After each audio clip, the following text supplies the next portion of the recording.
نحمده ونصلي على رسوله الكريم اما بعد فاعوذ باللہ من الشیطان الرجیم بسم اللہ الرحمن الرحیم۔ میرے قابل احترام بزرگوں، بھائیوں، بہنوں اور یوٹیوب پر دیکھنے والی فیملیز، آپ سب کو میرے پاکستان میں رہنے والے ممالک میں اور پاکستان کے باہر رہنے والے ملکوں میں تمام امت مسلمان کو آپ کی بہن بنت فتح ہاشمی السلام علیکم کہتی ہے اور خوش آمدید۔ آپ کا پسندیدہ چینل ہے، آپ کے لیے روزانہ میں رہتی ہوں مجنون مسنون مجرب وظیفے، اس کے ساتھ ہی اچھے وظائف، آپ کے مسئلے مسائلوں کا حل۔ آپ جو مجھے کمنٹس میں بتاتے رہتے ہیں، انشاءاللہ تعالیٰ میں بتانے کی پوری کوشش کرتی ہوں۔ اللہ تعالیٰ مجھے صحیح اور صاف اور سچا بتانے کی توفیق عطا فرمائے، آمین ثم آمین یا رب العالمین۔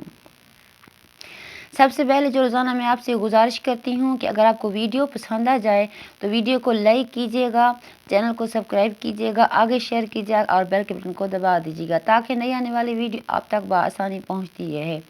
وہ الفاظ جس پر اللہ تعالیٰ فوری جواب دیتے ہیں، میرے اللہ کو جب جوش آتا ہے تو وہ فوراً ہی اسے جواب دے دیتے ہیں۔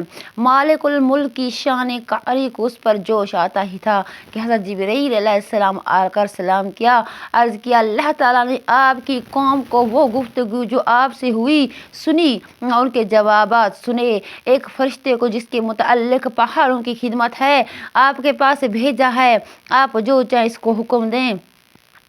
اس کے بعد اس فرشتے نے سلام کیا اور عرض کیا جو ارشاد ہوا اس کی تعمیل کروں گا، اگر ارشاد ہو تو یہ دونوں پہاڑ آپس میں ملا دوں جس سے سب درمیان میں کچل جائیں، یا جو سزا آپ تجویز فرمائیں۔ حضور کی رحیم و کریم ذات نے جواب دیا کہ میں اللہ سے اس کی امید رکھتا ہوں کہ اگر یہ مسلمان نہیں ہوئے تو ان کی اولاد میں سے ایسے لوگ پیدا ہوں گے جو اللہ کی پرستش کریں گے، اسی کی عبادت کریں گے۔ یہ ہے اخلاق اس کریم ذات کے جس کے ہم لوگ نام لیوا ہیں۔ ہم ذرا سی تکلیف سے، کسی معمولی سی گالی یا مدد دینے والے سے ایسے بھڑک جاتے ہیں، پھر عمر بھر اس کا بدلہ نہیں اترتا، ظلم پر ظلم کرتے رہتے ہیں اور دعویٰ کرتے ہیں کہ ہم محمدی ہونے کا، نبی کے پیروکار ہونے کا۔ نبی کریم صلی اللہ علیہ وآلہ وسلم اتنی سخت تکلیف اور مشقت اٹھانے کے باوجود نہ ہی بد دعا فرماتے اور نہ ہی کوئی بدلہ لینے کے لیے کہتے۔ میرا بات بتانے کا یہ مطلب ہے جب اللہ کو اپنے سننے پر اتنا جوش آتا ہے اس کی تعریف کیجیے، اسے پکاریے، ہر زبان میں ہر لفظ میں وہ سنتا ہے۔ یہ نہیں کہ عربی کو اجمی پر یا اجمی کو عربی پر فوقیت ہے، نہیں، آپ اردو میں بھی بات کر سکتے ہیں، آپ اپنی ہر زبان میں بات کر سکتے ہیں، آپ انگلش میں بات کر سکتے ہیں، آپ عربی میں بات کر سکتے ہیں۔ جس طرح آپ اللہ کو پکاریں گے اللہ جواب دیں گے، ایسے وہ لفظ میں آپ کو بتاؤں گی اس کا فوراً ہی میرا رب رحمان جواب دیں گے۔ جو لوگ اخلاص سچی طلب کے ساتھ اللہ کے کام میں لگ جاتے ہیں ان کو دنیا ہی میں جنت کا مزہ آنے لگتا ہے۔ یہ حضرت انس کی زندگی میں جنت کی خوشبو سونگ رہے تھے۔ اگر اخلاص آدمی میں ہو جاوے دنیا میں بھی جنت کا مزہ آنے لگتا ہے۔ اس کا ایک معتبر شخص سے جو حضرت اقدس مولانا شاہ عبد الرحیم صاحب رحمۃ اللہ علیہ کے مخلص خادم ہیں، حضرت کا مقولہ سنا کہ جنت کا مزہ آ رہا ہے، پھر فضائل رمضان میں اس کا قصہ لکھ چکا ہے۔ میرے پیارے بہن بھائیوں، یوٹیوب پر دیکھنے والے آپ سب کو یہی گزارش ہوتی ہے کہ اللہ تعالیٰ کو راضی کیجیے، کیونکہ وہی راستہ ہے، کوئی اور راستہ نہیں ہے۔ جب رب راضی ہو جائے گا تو سب راضی۔ رب نے اگر ہمارے لیے حق میں بہتر کر دیا تو بیڑا پار ہے، اگر ہمارے حق میں کوئی کام بہتر نہ ہوا پھر ہمیں آخرت میں ہم غرق ہو جائیں گے، ہم عذاب میں مبتلا ہو جائیں گے، ہم قیامت کے دن کیا منہ دکھائیں گے اپنے نبی محمد صلی اللہ علیہ وآلہ وسلم کو، اور جو آخری وقت تک ہمارے نبی صرف امت کے لیے دعا مانگتے رہے، امت کے لیے معافی کے لیے دعا مانگتے رہے۔ لیکن ہم وہ وفا نہیں کر رہے جو جس طرح کرنے کا حق تھا۔ اسی لیے رمضان المبارک آہستہ آہستہ گزرتا جا رہا ہے، نہ ہی ہمارے میں کوئی عبادت کرنے کی طاقت ہے، نہ ہی وسعت ہے۔ ہم 5 وقت کی نماز پڑھ لیتے ہیں، قرآن پڑھ لیتے ہیں، کسی نے روزہ رکھا تو کسی نے نہیں رکھا، بس رمضان پورا گزر گیا۔ پر عید کی تیاریوں میں تو ہم پورا جوش خروش ہوتا ہے۔ نہیں، ایسا نہیں کرنا چاہیے، بلکہ جو ہی رمضان ختم ہو آپ غمگین ہو جائیں کہ رمضان چلا گیا۔ اگر آپ پورا مہینہ گزر جانے کے بعد غمگین ہو گئے تو اللہ تعالیٰ پورا سال آپ کے پاس غم نہیں آنے دے گا۔ یہ میرے اللہ کا وعدہ ہے، اللہ تعالیٰ کا فرمان ہے، رمضان کے استقبال کے لیے خوش ہو اور جانے پر غمگین ہو۔ جس نے رمضان کے آنے پر خوشی کی اس کے لیے سال سارا خوشیاں ہیں، جس نے جانے پر غم کیا اس کو پورا سال غم نہیں آئیں گے۔ سبحان اللہ، اگر آدمی اپنے دین پر پکا ہو، بشرطِ دین بھی سچا ہو، بڑی سے بڑی طاقت اس کو نہیں ہٹا سکتی۔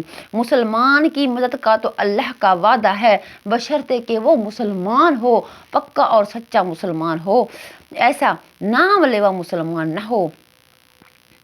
چونکہ عرب کے بت پرستوں میں اپنے بتوں کی عبادت کہتے تھے، اس لیے ان کے مقابلے میں اسلام کی تعلیم توحید کی تھی، جس کی وجہ سے حضرت بلال رضی اللہ عنہ کی زبان پر ایک ہی اس کا وید تھا۔ یہ تعلق عشق کی بات ہے۔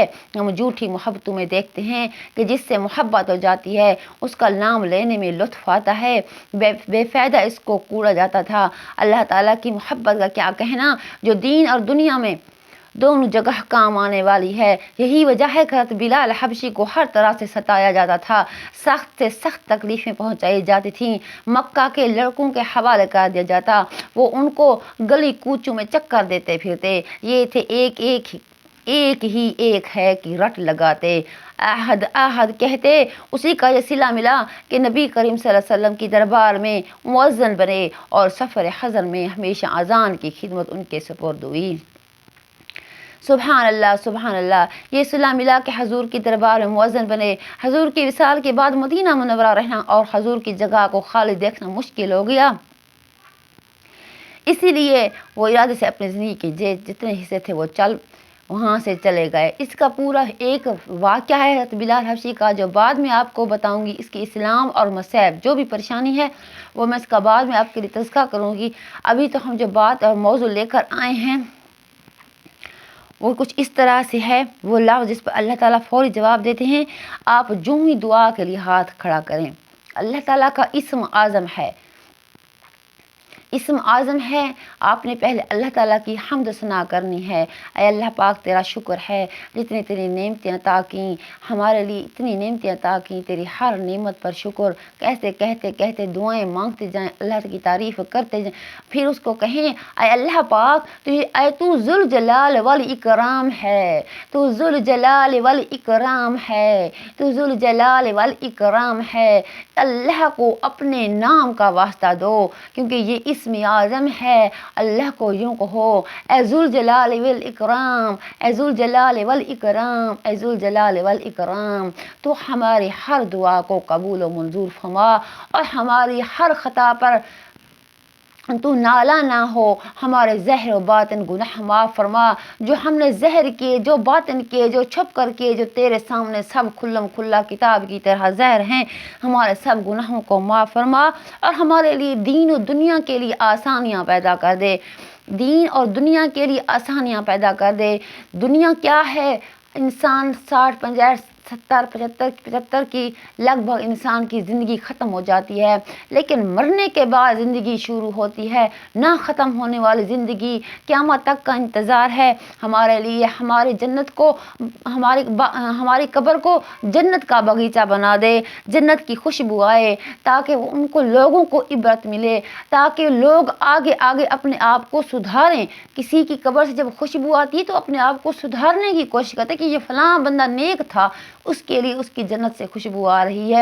اے اللہ پاک ہماری قبر مبارک کو جنت کا ہمارے جو بھی وفات پا چکے ہیں ان کی قبر مبارک کو بھی تو جنت کا باغیچہ بنا دے۔ اس کے ساتھ ہی آپ کی آخر میں جو بہن کی گزارش ہوتی ہے کہ ویڈیو کو فل واچ کرنا ہے، چینل کو سبسکرائب کرنا ہے، لائک کرنا ہے، آگے شیئر کرنا ہے، زیادہ سے زیادہ شیئر کرنا ہے، پورا فل واچ کرنا ہے تاکہ میرا واچ ٹائم پورا ہو اور سبسکرائب بھی بڑھے۔ اس کے ساتھ ہی اپنی بہن کو دعاؤں میں یاد رکھیے گا۔